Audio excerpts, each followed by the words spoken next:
सोने की मिर्ची की खेती एक समय की बात है। एक छोटे से गांव में एक बुद्धिमान किसान रहता था।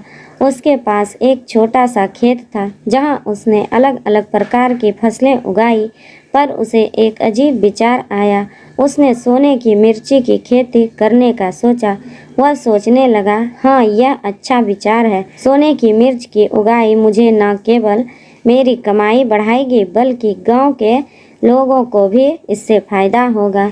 उसने ज़्यादा समय खराब नहीं किया, इसलिए वह बड़ी सावधानी से काम पर लग गया। वह खेत में मिट्टी को तैयार करने और बीज बोने की विधि ध्यान से सीखने लगा। उसने अच्छी तरह से मिट्टी को तैयार किया, खेत में बीज बोए और उन्हें पानी से सींचा।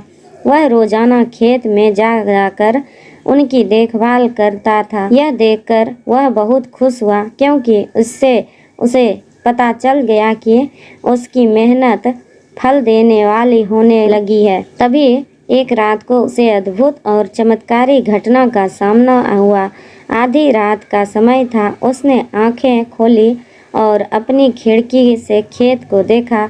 वह खेत में एक चमकीले रंग के पौधे की ओर देखने लगा। उसने अद्भुतता से देखा कि इस पौधे पर सोने की मिर्च आ रही थी। उसे यकीन नहीं हो रहा था, लेकिन वह दौड़ते हुए पौधे की ओर बढ़ा। जब उसने अपने हाथ से पौधे को छुआ तो उसने महसूस किया कि यह वास्तविकता है।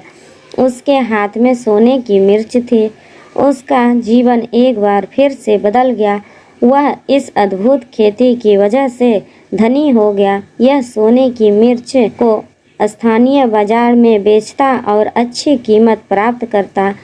वह अपने पड़ोसी और गांव वालों को भी सोने की मिर्च की खेती के बारे में सिखाने लगा। थैंक यू दोस्तों, धन्यवाद।